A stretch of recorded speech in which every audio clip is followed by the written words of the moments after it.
My fellow Americans, tonight we're talking about the president. Let's do it.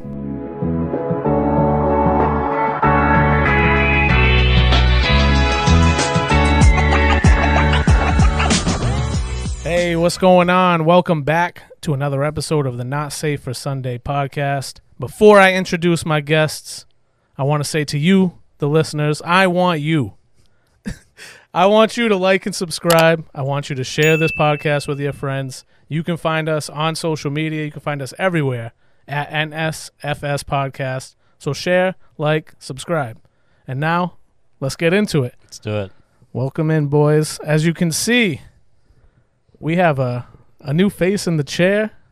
I was going to say Daniel looks different. Yeah. We got a new face in the chair. We got a new face in the booth. I'll start with the chair. As you guys know him as Wizard Kelly.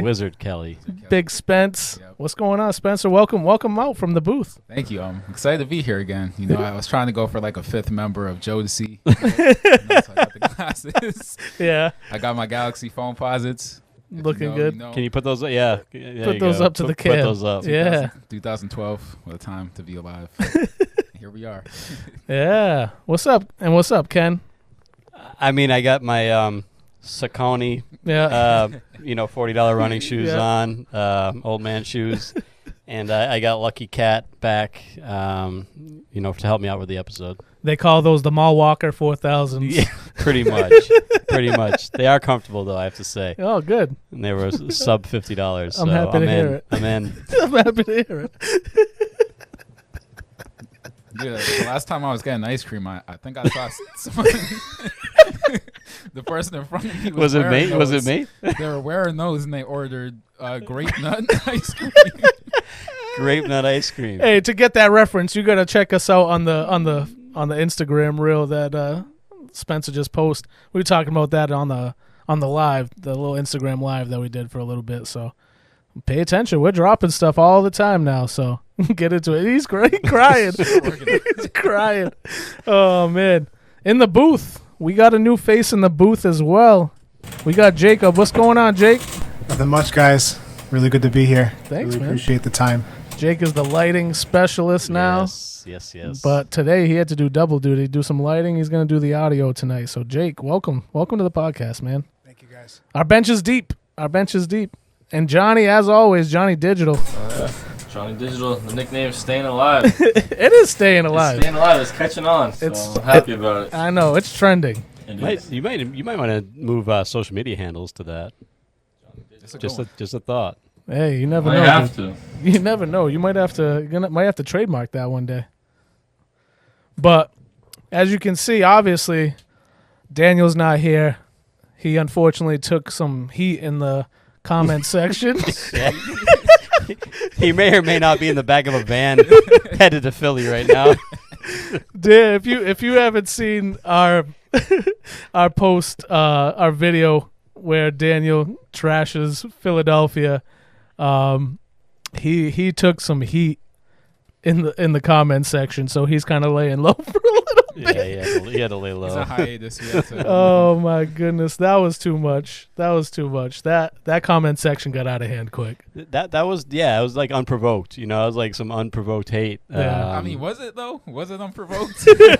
I mean, I was talking about Philly fans, and I thought we were going in a certain way, and he just said, "No, the whole city's trash." He was. Yeah, I was gonna say the comments were. Yeah, no. He trashed Philly unprovoked. You know what I mean? Yeah. We're talking about fans. We're talking about the Super Bowl, and then he just goes, "No, the whole city's trash," and it took on a life of its own. So, oh my goodness, the rest of us here at Not Safe for Sunday love and respect the good people of Philadelphia.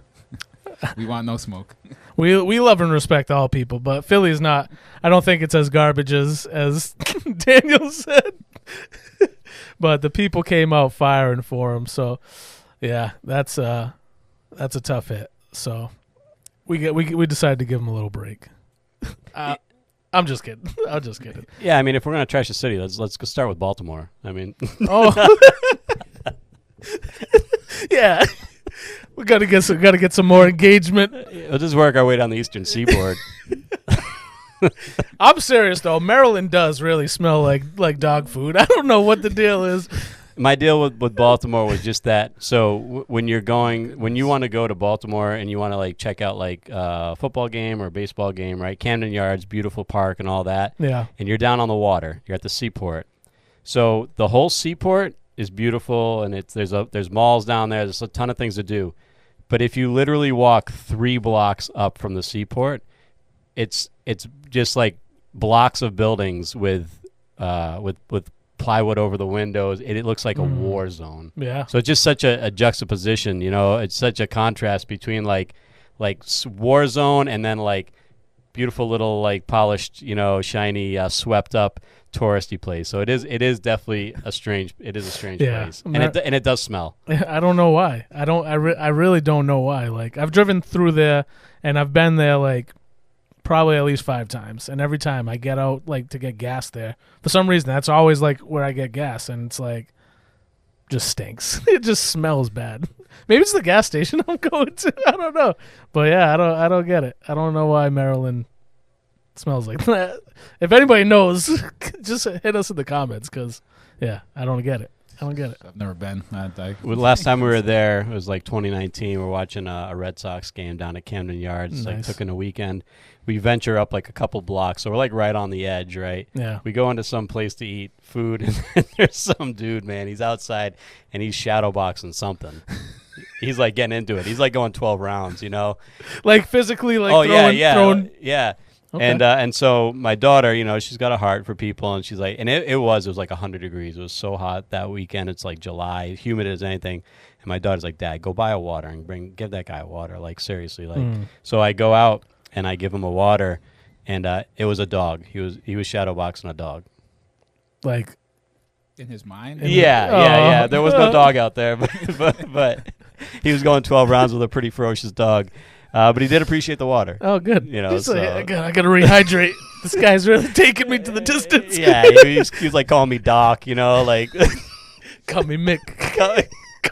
Call me Mick. Oh my goodness! Asking where his chair was for the corner. I mean, it was a whole thing. I can't see out of this eye. This poor guy. It was. This poor guy. It was a good thing to give him water for sure, but yeah. Nah, he wasn't all there. Oh man, he wasn't all there. But. Oh man, can we you guys check out the Nugs Not Drugs sign? Can we get a little comment on that? That's awesome. I love that sign.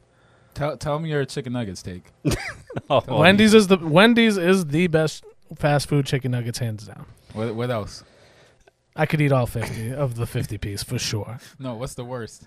Oh, Burger King. Burger King all day. I like Burger King. Yeah. I like their nuggets are cheap. But Josh makes a good point. I mean, they are like 27 or whatever for 99 cents for a reason. That's all right. That's all right with me. There's for you, it's a steal. For me, it's like, no. If you're gonna go big 3, McDonald's, Burger King, Wendy's, I'm a McDonald's guy, and I think that's just from like history. It's just like I grew up on it, and it's just, you know, you call them tempura nuggets, right? I think it is tempura batter. I think that's what it's called. Yeah. Yeah. I think it's like that tempura batter. Yeah. If we're gonna venture out, I'll go KFC all day long with like chicken strips. For sure. The chicken strips are insane. Does anybody even buy the bucket of like full chicken anymore? Or is it all strips? No idea. It's just all strips. It's got to be all strips. Like, I remember my father used to buy that bucket, and like you get to like the drumsticks they're cool, but you get to that breast, like that chicken breast, it's like awkward to eat. Yeah, like, it's that awkward shape. Yeah, it's like mostly bones. Yeah, it's I don't think anybody's doing like original recipe anymore either. Everything's got to be crispy, right? Yeah. Want that crunch. If you're ever in the Dallas-Fort Worth area, Babe's Chicken. Babes. And we have a faithful listener, Gene McGuire. Gene, shout out, friend of the pod. He's a chaplain for that establishment. And it's one of the best fried chicken places in the world. Really? To me, yeah, so good. So, Fort Worth, Texas? Our Dallas-Fort Worth homies, Babe's Chicken all day long. You want to hear a crappy town in Texas. No, I'm just kidding. I hear Texas is fantastic. We don't want to piss off every state. Hey, Patrick, what am I? An idiot? No, I'm Texas. What's the difference? Just gonna do SpongeBob riffs for a couple hours. But yeah, that's all good stuff. But Yeah, tonight we the president has been elected. We Donald Trump has been elected the whatever. What is it? 51st? 47th. 47th. 51, 47. It's all the same. It's all, it feels throwing like numbers out there 51. like bingo. He is going to be 51, 47, 48, 50, 51. But no, he was elected 47th president. I know we did an episode back before the election. Yeah, right before. Kind of discussing. And so he's about a month and a half in. And it's kind of been a very like tumultuous, I think, month and a half. It's been very very polarizing throughout the country. So we're gonna discuss that tonight a little bit and kind of get I want to get you guys' perspectives. I think we all here have some different insight, and you guys in the booth are more than welcome to share, so feel free. But I think we all have a kind of a different perspective, and I'm just interested to see what some of your thoughts are, the things that have been taking place and some of the decisions that have been made. But I guess I'll start with the first thing. Ken, you were pretty vocal about how you were going to vote. Spencer, I don't know if you want to share how you voted or not, but you don't have to. But I guess the first thing I'll ask is, Ken, since we know that's how you voted, are you still satisfied with your vote? Are you happy with it? I am, but Okay. let me I just wanted to say something first. Something occurred to me today as I was thinking about the episode, is that there's probably not a more polarizing, Right. but just like unique figure in American politics. Yeah. I don't know, maybe like obviously before all of our times, but they say Teddy Roosevelt was pretty out there, you know what I mean, and pretty bombastic and all that. But like if you think about in the last eight years, let's say, okay, so he was first elected in 2016, Mm-hmm. but you go back to the campaign, so whenever he announced his campaign, maybe like 10 years ago or whatever, so he gets elected, he basically dismantles and rebuilds the Republican Party in his image. Mm-hmm. He basically dismantled and almost really destroyed the Democrat Party in this last election. Went through the whole J6 thing, elected, defeated, elected again, and like it's just like to me he's by far the most polarizing, interesting, like strangest political figure Definitely strange in history. Like it's so bizarre how you can, get elected out of nowhere because nobody expected that he would, win the Republican nomination, let alone beat Hillary Clinton, go down like he did in shame, come back from the ashes, and then like not just win, but like win by a lot. Yeah. And really has changed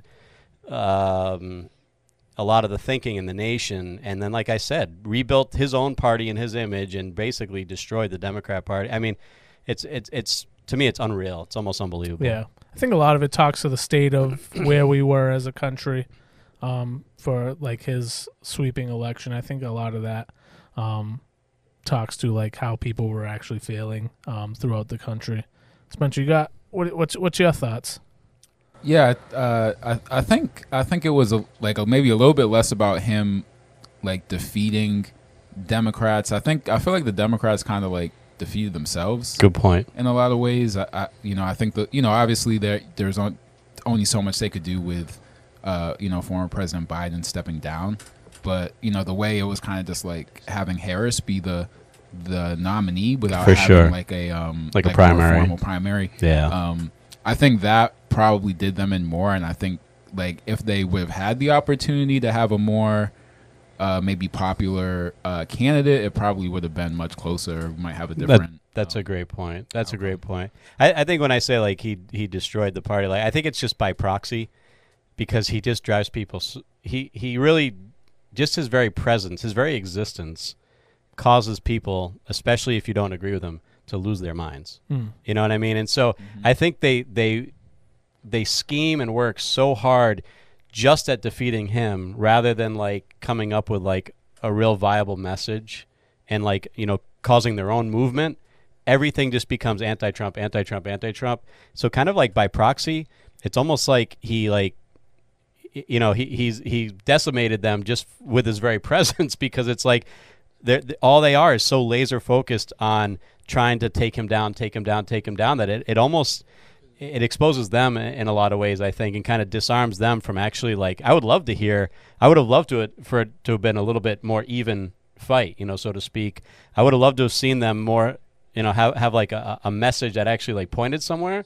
But it just seems like for the last several years, it's just been like the whole message of the Democratic side is just anti-Trump, which is not really a message. Yeah, I think it goes back to what you said. He's so polarizing, and it's almost like when I always equate everything to sports, right? So when you're a coach and the other team has one of the best players in the entire country, and you game plan to stop that guy, but in that sense, you forget like about the game that you're supposed to be playing. So you go away from your game plan completely, and then you lose because you abandoned basically what has gotten you to wherever you are, the championship or wherever it is. And I think that's a lot of what happened with the Democrats. Is if the Democrat was the voice of the middle class for all these ages, I think they completely abandoned the middle class. 100%. So 100%. I think the abandonment of the middle class left that door open for them to say, well, if you guys don't care about me, well, we're just going to move with this guy. And I think that really led to kind of where we're at now. And I don't know if the expectation was fully understanding what this guy's message was or what this guy's plans were. It was kind of just like, well, they're not even speaking to me anymore. I'm just going to move forward and move on with at least a guy that can hopefully will take care of us and take the interests that we have or the thoughts that we have and move them forward with his campaign. And there's a lot of things that have taken place. We'll go over. I mean, we can get into a few of the things that he's gotten into. You guys in the booth, did you have any thoughts? Any thoughts on Trump being elected or anything like that? Go ahead, Johnny. I got a big smile. If you're gonna equate this to sports, I think he's kind of like 2018 LeBron. 2018 Taking LeBron. down the Warriors in that amazing comeback. Hold on, was that in the bubble? No, that wasn't in the bubble. No, not yet. Okay. No, that was LeBron on Cleveland, he said, when they beat the Warriors. No, he beat them in 2016. Though. Was it 2016 or was it 2018? No, definitely 2016. LeBron and Kyrie, you're saying. Yeah. Okay, yeah. In 2016, LeBron. I stand corrected. I was like, 2018, he definitely lost. But, so, there's been a lot of controversy in a lot of the decisions that, I mean, he came out the gate swinging. I've never watched an inauguration day speech in my entire life, and I watched that speech that day, and I didn't vote for Trump. I voted for Kamala. Like, I'll be straight up. Like, that was the yeah, easy in the booth. Keep it to yourself, all right? I still love you, Johnny, but keep it to yourself, okay? But I don't even know where I was saying now. You got me all. You watched the inauguration speech. Yeah, that was the first speech I watched. And there's some things I'm like, okay, I can understand that. And there's some things that he says that I'm like, whoa, like we're taking it way too far right now. You know what I mean? And I think as far as that goes, I think there's a lot of as we go, we'll go through like some of the decisions that he's made in the executive orders that he's signed. Since he came into office, and some of them I'm like, all right, I get it. Like, yeah, this is necessary, sure. And then some of them I'm like, whoa, like, what are we doing? This feels like you're taking a little too far. But yeah, it was the first time I watched something like that, and he's entertaining to watch. I definitely understand that. You're gonna get some sound clips and things like that every time he steps up to the podium, but that's kind of where I'm at. I know there's like I said, there's some things that I'm like, yes, I get that, I can understand that, I can get behind that, but then the things that I can't get behind, I'm like, these are like, these are tough pill to swallow. And I think some of like the like how you're saying, like it's been a month and a half and it's been like, I don't remember the description you used, but like polarizing or whatever. And I think part of it, as I was thinking about it today, is that like both Republicans and Democrats, for as long as I can remember, like it's very it all kind of goes the same way. Yeah. There's like campaign and there's these grandiose promises, and it's like, like we're going to do this and we're going to do this, and they're always just appealing to whatever, their base, or they're appealing to try to bring in other voters. But you know how it goes. It's like 1 week in, 1 month in, 6 months in, and it's like, well, these things are complicated and they take time, know. And I think part of like the shock and awe is that like he didn't come in and do anything he said he wasn't going to do. The whole campaign. That's the scary part. He said mass deportations. Yeah. He said he campaigned with Elon, right? Elon's going to come in. He's going to help me with government waste and spending and all that stuff.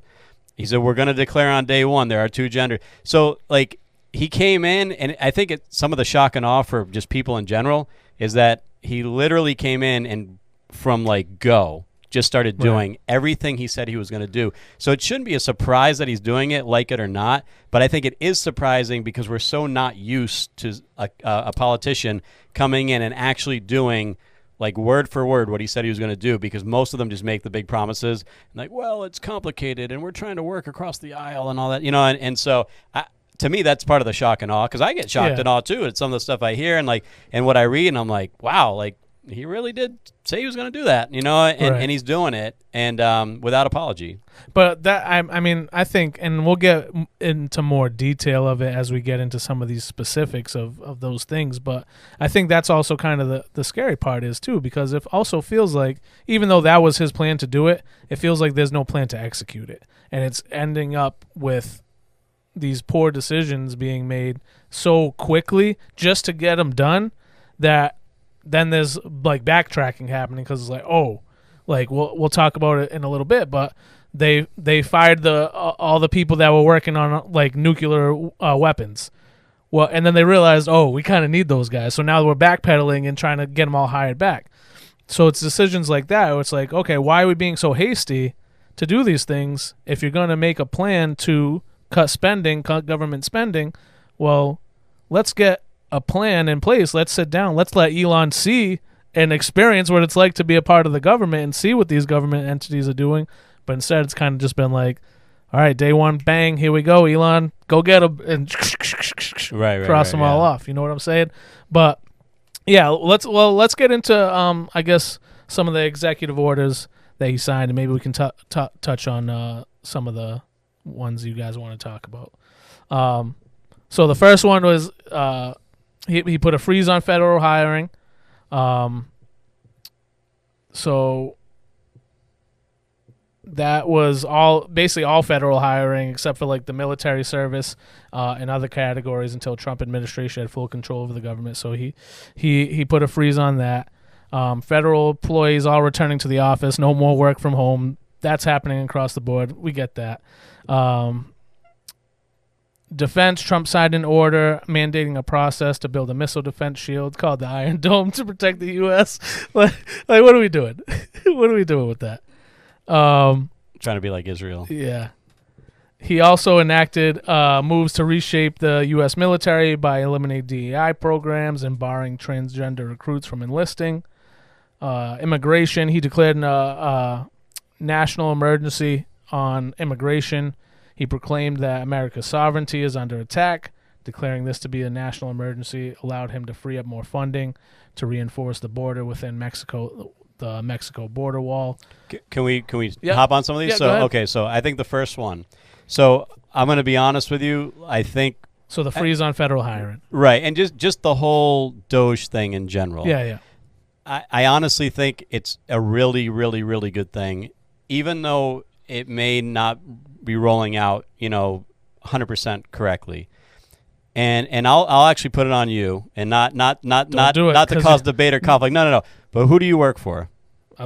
I'm afraid that I'm going to lose my job. But who do you work for? I work for the federal government. I work for the federal government, United States Postal Service. Okay, so would you say that as that being a federal entity, federal department, would you say that is run efficiently, that the money that's used is used efficiently, and that there's a promotion of really a spirit of excellence amongst the employees and amongst that union?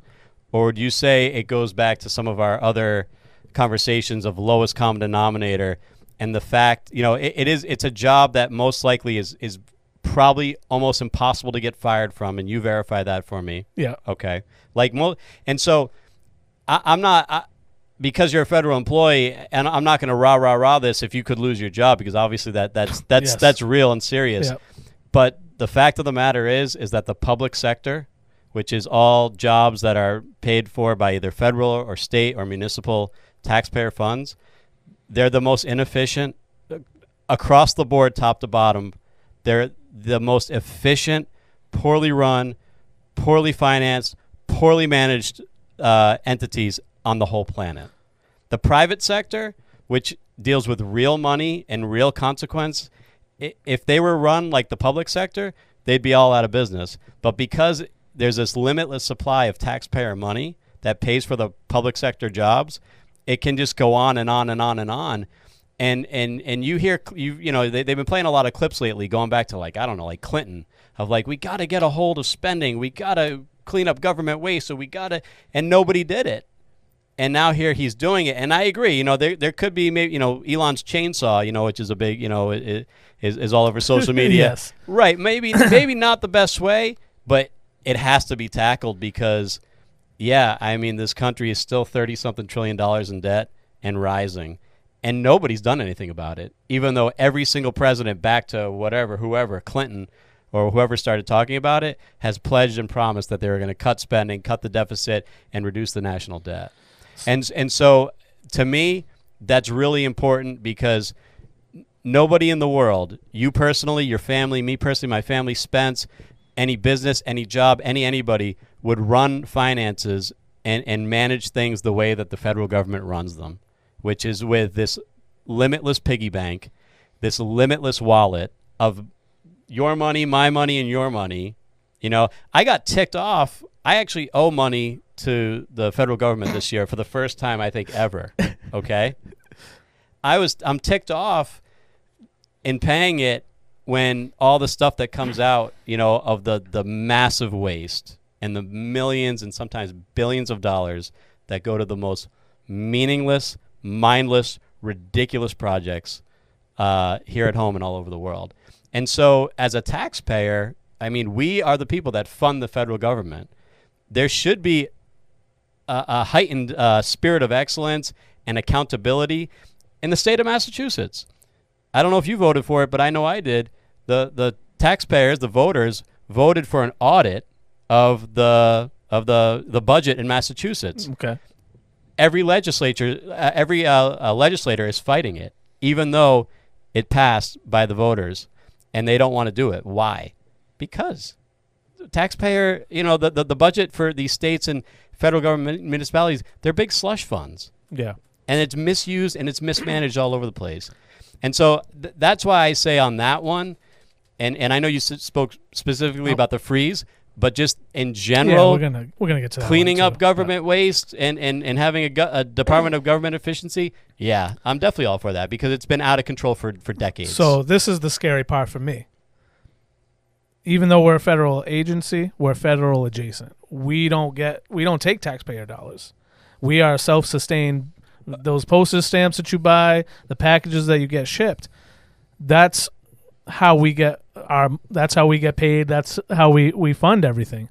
The issue that I have, and the part that where I have to explain to my employees and literally show videos from the Postmaster General trying to shut down the discussions, is they're trying to absorb us in to be a federal agency so then they could get rid of people. That's scary to me because why are we doing that? If we just had our first profitable quarter in however many years. I was going to say, because I read almost that you guys run $1 billion in the red every year. And we just had our first profitable quarter where we either broke even or made a little bit more in however many years. I give you a lot of credit for that. Hey, you should. You should. I'm working my butt off over here.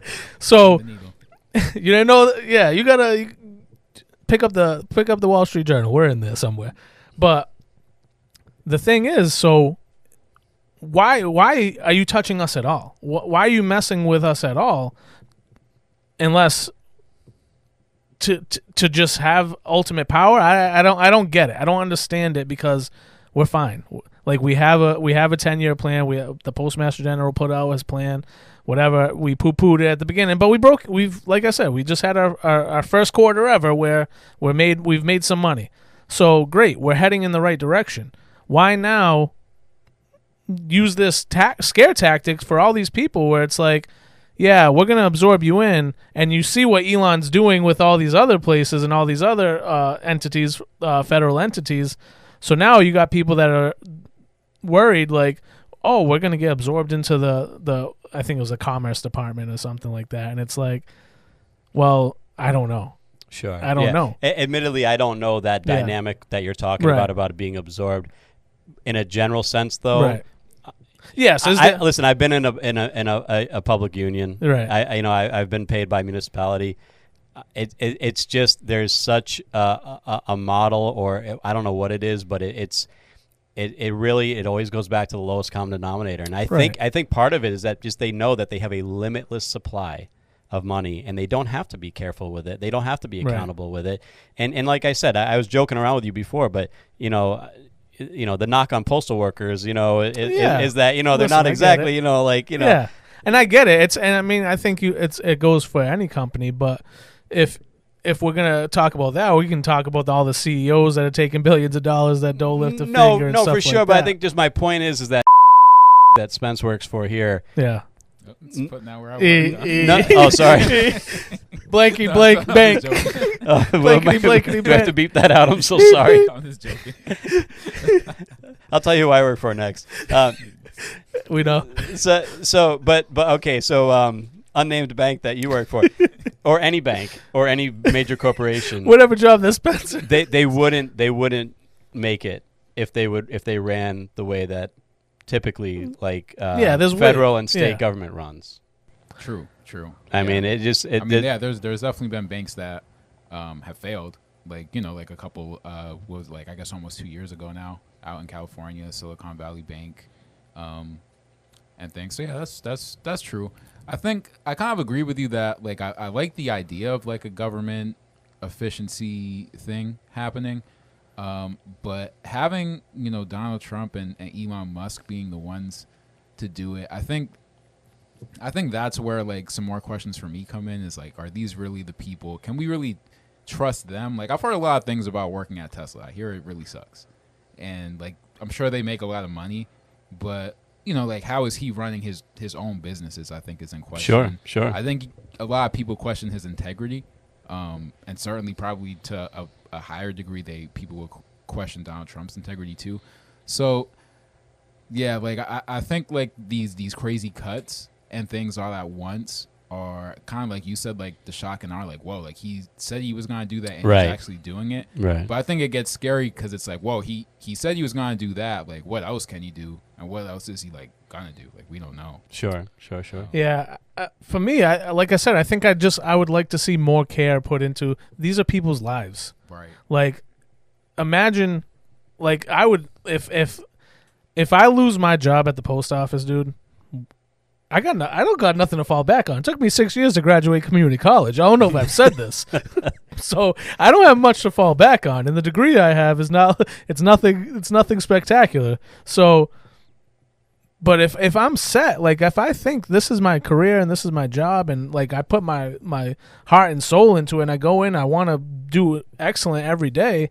And if somebody's just coming in with the chainsaw and just going, chopping it off without, the guy never set foot on a workroom floor to see who these people are, what they do on a daily basis. Yeah. That's where it feels all right, just because this person only has 5 years here doesn't mean he deserves to lose his job. You know what I mean? I don't want to see anybody ever lose their job because this is what is helping put food on the table for the thousands of families that have been affected already. So to just see it come so quickly and so swiftly without a sit down or without a game plan and it just feels like I said, it just feels arbitrary. It just feels like an arbitrary cut without understanding and seeing now all these people that have these branches that now have to backtrack and say, oh, no, we need these people back. They were actually vital to the things that we do here. Sure. It kind of tells me everything I need to know. Yeah, you had no plan. You just said, I can see the dollars that I'm going to save by cutting these X people, and we have a goal of whatever, $20 billion or whatever it is. These help. If you ever seen the fundraiser thermometer, this helps that fundraiser thermometer go up to that 20 billion quicker. So that's what feels a little scary to me it's Elon, who's never been held any role in the government, knows nothing really about how the government works from what I can see. It's just he thinks he's listen, he is a great businessman, but the country is not a business. It's it's these people's lives. It's our livelihood. It's where we live. Like this is sure. Where we're at. I mean, I think the pendulum swings so far in one direction, and then as it comes back, I think there can be like collateral damage. Sure. I mean, the fact of the matter is that the federal government is an out of control monster. It's massive, and you have, workers. You most likely have a lot of workers in departments. That departments were probably set up, and funded like as a favor because of like some mega donor. I mean, that happens in politics all. So let's find those departments all the time. So I think it's so out of control that. Yeah, I mean, maybe this will just be a one drop in a bucket. Yeah. Maybe this won't do anything, and it seems, maybe it's all for headlines. Maybe it's, just to get attention and for him to be able to say, yeah, I did what I said I was going to do. Maybe it does nothing. Maybe it is too much. It's too out of control. In some ways, though, I am like at least glad that it's being addressed because nobody has addressed it in decades, even if they said they would. Nobody said we need, everybody said we need to rein in spending. It just goes more and more and more. And this is proven by the deficit that's grown to like whatever we're at, 33 trillion or whatever, which is just an unfathomable number anyway. So just at least for somebody to say, no, like the buck does stop here and we are going to do something about it. I think things got this way just from not any one party's or president's fault. It's been, it's basically been flip-flopping Democrat Republican for the last, 50 years, you know what I mean? It's gone back and forth back. So there's so much blame to go around, and it's to both parties that this could get so out of control and that there could be so little oversight and that the deficit could balloon to what it is. Yeah. To me, at least it's encouraging that somebody's like, you know what? No, we're drawing a line in the sand right here. Yeah. We're going to start doing something about this. So I am optimistic about that part. Yeah. And I understand the collateral damage, and certainly for somebody who's living it. I hope you have a spare room, dude, because I'm gonna be. I'll take care of you. Yeah, Johnny. What's the I can put my bunk bed. What's the square footage looking like in there? Yeah. We recently took apart the bunk bed, so you have to put it back, dude. I'll put it back for you. I call top bunk, so plenty of. I hope not. Whoa. That was a shot and a half. Wow. Jeez. Now I know how he really feels. Jeez. There's plenty of space for potatoes under the bed. Oh, good. We need it because seriously, between this and one of the other things we're going to talk about, like I'm serious. My household is in jeopardy from what's happening here. So, let's move on to a couple of the other ones. So I just talked about immigration. And then I guess all under this umbrella, we got the birthright citizenship. He signed the executive order that officials deny the right to citizenship to children of migrants, either in the U.S. illegally or on temporary visas. Did that get challenged? I thought that one got challenged. This one's in court. This one's getting challenged. All of these are kind of under that umbrella. So terrorism designation for gangs and cartels. Trump has designated drug cartels and international gangs as foreign terrorist organizations, adding the likes of Salvadorian gangs MS-13 to a list that includes the so-called Islamic State, shutting down legal routes The order also shuts down a major Biden-era immigration pipeline, a sponsorship initiative that allowed up to 30,000 migrants from Cuba, Haiti, Nicaragua, and Venezuela to fly to the U.S. It had been designated to cut illegal crossings. And then refugee resettlement. Trump has suspended the U.S. refugee resettlement program, although details remain unclear. So, though, as far as immigration, that's kind of some of the immigration stuff.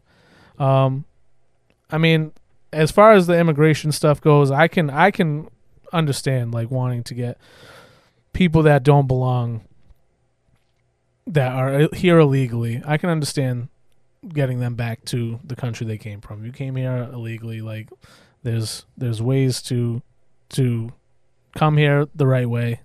If you didn't come here the right way, I can understand it, saying, okay, you're breaking the law, like you need to return to where you came from and kind of wait your turn, whatever the situation is. The hard part for me with that is the understanding of what these people are fleeing from. You know what I mean? The persecution that's taking place in their country, the violence that's taking place, the issues that they're dealing with to come here and try to make a better life. And I get it, it's not the right way to do it. But it just doesn't feel like right now they're getting treated with very much dignity, and that's what kind of bothers me. Spence, what you got? I don't want to dominate the mic, so I want you to. As your first time on the mic out in the chair, man, I want you to have a spot. So do your thing, man. Yeah, thank you, man. I would totally agree with that. I'm not really too familiar with what the process is to immigrate into America from any country. My understanding is that it's pretty difficult. It can take a really long time. A lot of times, lawyers have to get involved, and it's just a really difficult thing. So I think rather than like focusing on just kicking people out, I think maybe the focus should be on maybe reforming how we bring people in. Now, as far as people who are criminals who have done bad things, that's kind of another story. But I don't really like that. And I'm sure, and I don't want to say that he does this on purpose, but it's kind of hard to not believe that at this point. But the way that Donald Trump talks about immigrants, particularly ones from Mexico and other places, he paints this picture that they're all like criminals, like they're eating the people's cats and dogs, cats and dogs again, doing all this stuff. So, and which just isn't true. Like it just flat out isn't true. Like like I'm sure there's a small portion of that like okay, that was the Haitian immigrants, just to set it straight. Yeah. Oh yeah. Set it straight, not Mexican. Right. No. Yeah. But you get my point. There's like a certain picture that gets painted that people who may be walking around a little bit more uninformed will kind of just believe because that's what they hear on the news, or that's how they hear the president describe people. And I don't think that's right. And I think looking at it from like a Christian worldview, I think you dehumanize people. You don't see them as fellow image bearers.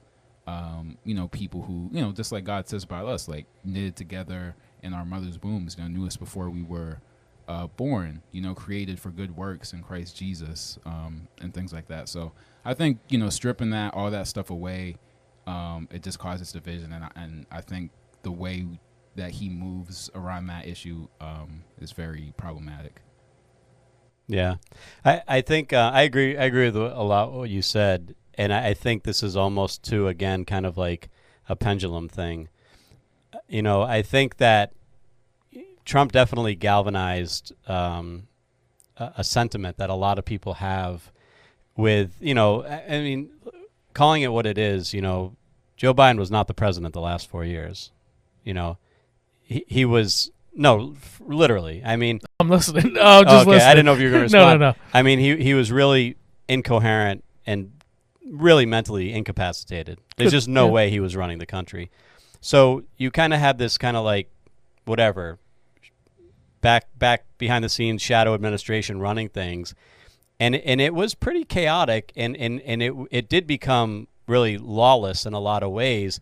And I think especially with the border, because there has been a process for some time of how to become a citizen of the country, which admittedly is hard because I know people that have been trying to do it for several years. But so when you just kind of like tear down the fences and you're, like really prodding people to come in mass, there's always going to be like a reaction to that, because as I think we talked about in the election episode, it does put stresses on an already very fragile system, probably because of the aforementioned topic of like the federal government not really being very efficient and money being stretched to places, it can't sustain. I think a good example of that is like the whole like the contrast between illegal immigration and like some of the hurricane victims of North Carolina. And that was like a huge talking point, where like, a lot of the North Carolinians really felt like they were really forgotten. And I think at one point it was proposed like, $750, and you're good. And, they were without power and, even cell phone service and things like that for days and not even able to inhabit their houses. And I think there's a sentiment that yet for people that are not citizens, and citizenship should certainly provide some sort of privilege, I would think, if you're a citizen of the nation. Right. And you'd have people that, come in here illegally and are given, like Visa debit cards, in well in excess of $750 and are staying in these luxury hotels and are just like, there's this kind of this indefiniteness to it without a plan or without any sort of, forethought of like how these people could be integrated into society. We're just going to just keep spending and spending and spending and spending, keeping them just sustained, but without any real plan. So I just think there's a natural reaction, a natural kickback to that. And so I think part of the reason, that Trump has come in such, force against it is because I think a lot of it has just been what was allowed for the past few years and got so out of control. And yeah, I mean, if you're into politics or you pay attention, you read, exit polls and all like that, immigration was the top issue over the economy, over terrorism, over everything else. It was immigration. So if you have 80 million people who voted for Trump who see this issue as a major issue, and I would assume they see it that way because they're personally affected by it, whether it is their community or, again, the municipal services are strained and you have, whether it be veterans or storm victims or whoever that are now, not being able to take advantage of certain resources and certain helps because of this brand new population that is kind of tidal waved in. There's going to be a natural kickback to that. And so, again, does he do it always the right way? No. But I think he galvanized a sentiment that he didn't come up with himself, because it was the number one issue that people who voted for him voted on. Not me specifically, but, as a whole. And so I think a lot of these things, I think it was Kevin O'Leary, the guy who's on Shark Tank. I don't know if you're familiar with him. Mm-hmm. He was speaking one time and I was watching the program, and he said that basically this is just like almost like market correction, in the stock market. Yeah. When things go a certain way for so long, it's only a matter of time before it has to start going back the other way. Right. And that's kind of how he likened this, with people that are just really fed up with a very chaotic, uncertain, unknown, who's the president? This guy obviously is not the president. This guy can't even put a sentence together. And then to your point, the replacement, Kamala Harris, who never speaks like she has any grasp of the issues that she's talking about, talks like she has no clue. I think people are just kind of like, okay, this is going to be more of the same. I don't like Trump. He's brash. He's all these things. What's the alternative? Come up with another alternative. Yeah. Somebody, please. Maybe I'll vote for them. But if it's between what we just had for 4 years and 4 more with like a new face and him, I'm gonna try him again. I think that's the issue. I think the entire government is broken in that sense, because I think it's like you said, there's been Republicans and Democrats every year that it just shifts either way.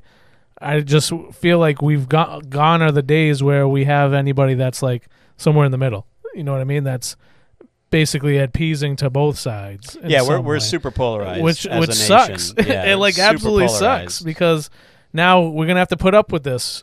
We got 4 years of this, and then it's gonna be 4 years the other way. And I'm not like agreeing with everything that Biden did either. It's just like Why does it have to be these extremes? Why can't we understand like there's a nice like pace that's happening in the middle that we're missing that can be like very beneficial to everybody and help with a lot of these issues and everybody gets a little piece of the pie, you know what I mean? And then there's a little more calm across the land. Well, no, we are super polarized for sure, and I don't know necessarily the answer to that. Yeah, I don't know of why we are.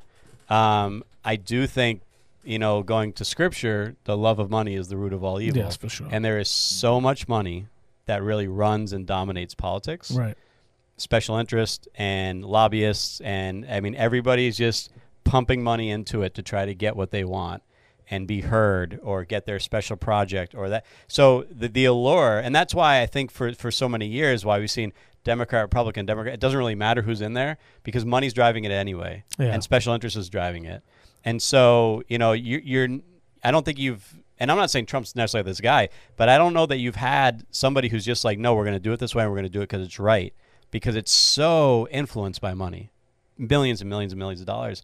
So I think that's part of the reason why it's also very polarizing, because there's so much at stake in every election for those who have the biggest pockets. Yeah.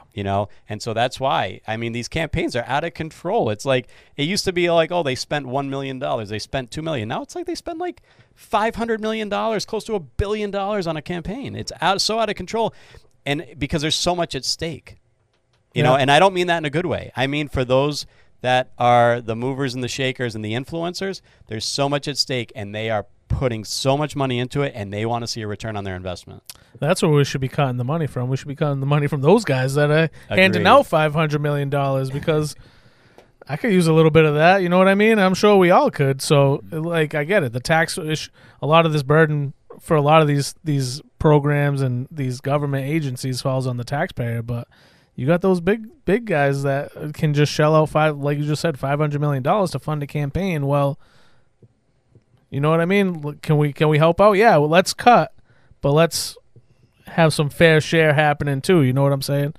Yeah, and I mean, I think to kind of bring it to, I know we've been going for a bit. Yeah. But I think a lot of this speaks to the fact that politics is not the answer.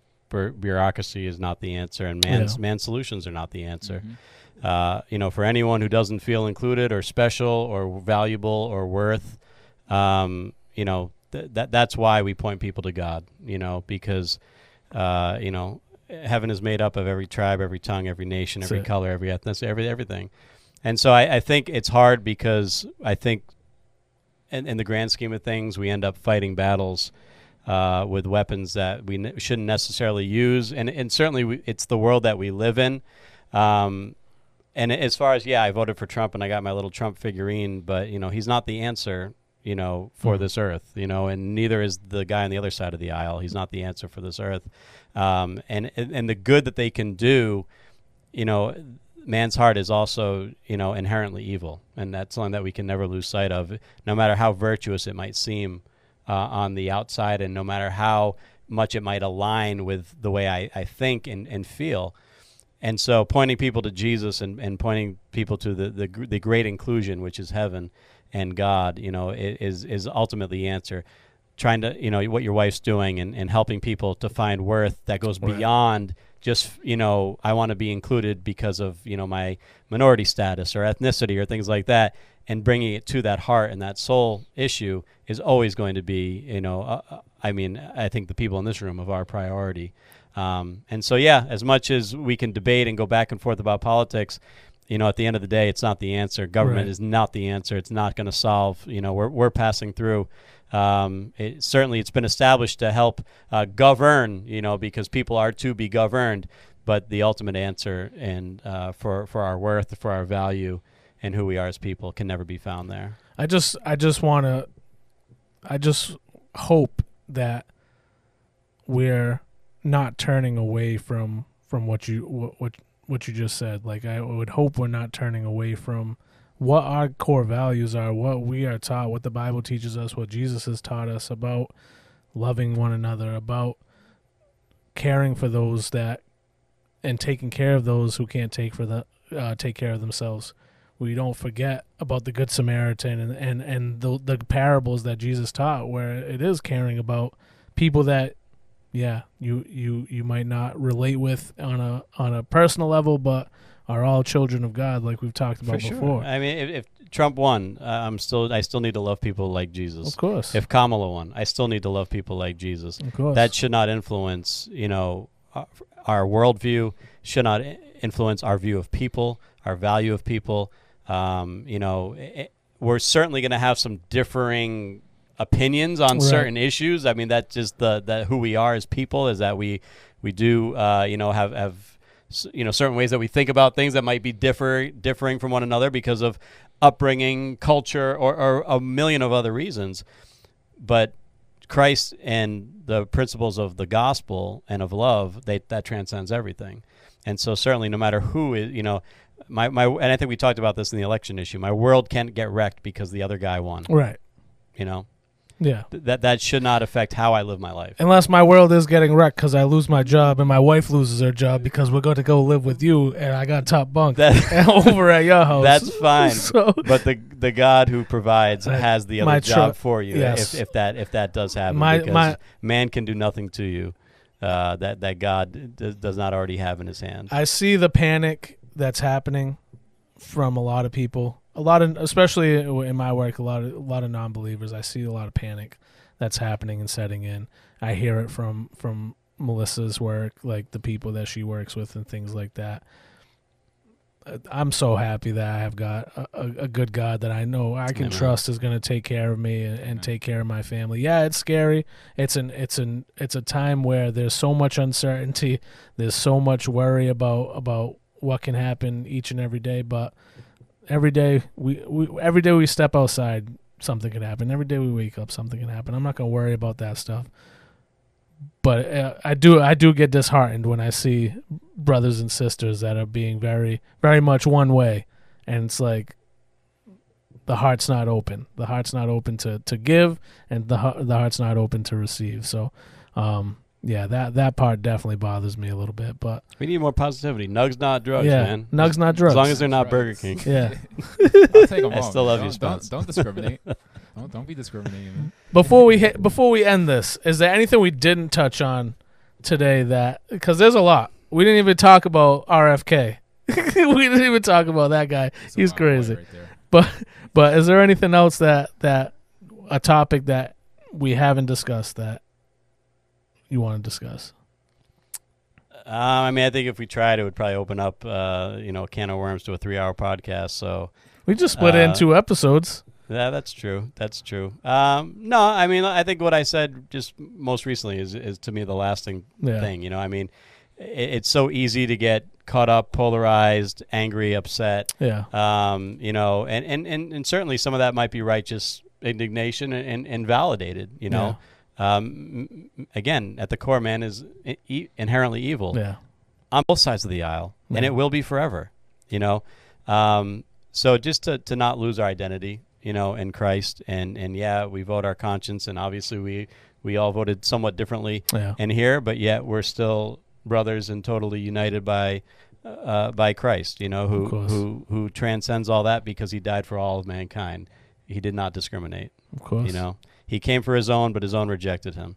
And so that speaks a lot, as far as how he opened it up, certainly to the entire world for salvation. And so that's what has to unify us most of all.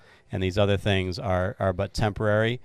Doesn't mean they're meaningless or unimportant, because, there's consequence to election, and people, are lifted up, and people are victimized, as consequences by these things. And so that we would be people that would defend, those who have no justice, and the widow and the orphan, as it says in James, and just continue being Christ to the world the best that we can.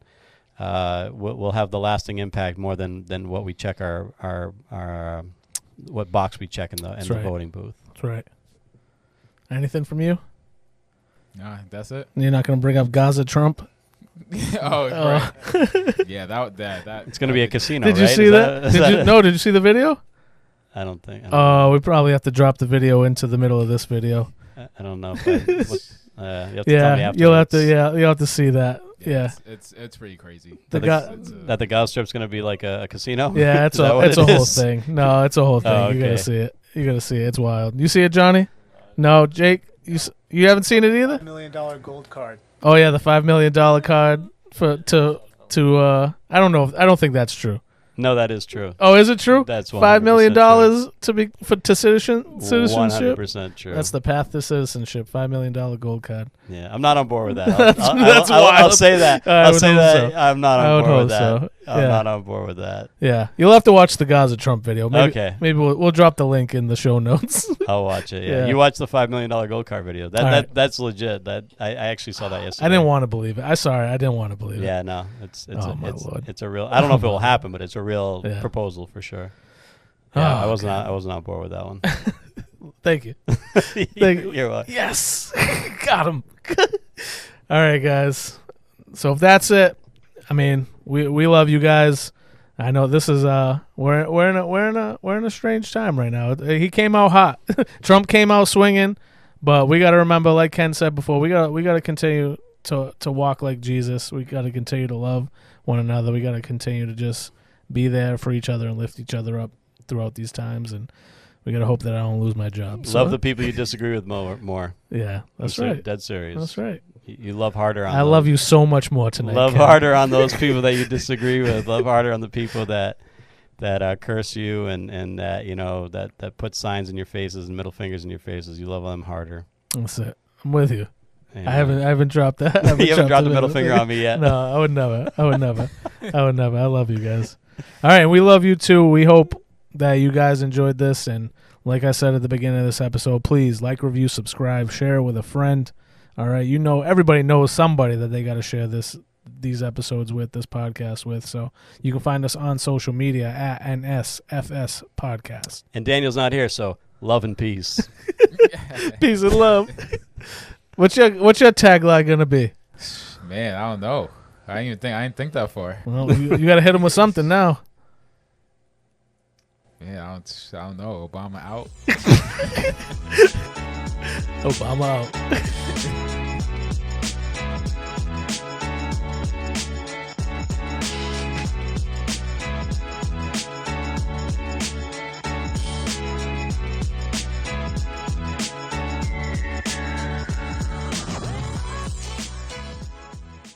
The Not Safe for Sunday podcast was recorded in the loft. You can find us on social media at NSFS Podcast. Audio editing by Spencer Barrowman. Video editing by John Walsh. If you'd like to join us for a Sunday service, you can find us at Conquerors for Christ Church, located at 972 Reed Road in North Dartmouth, Massachusetts.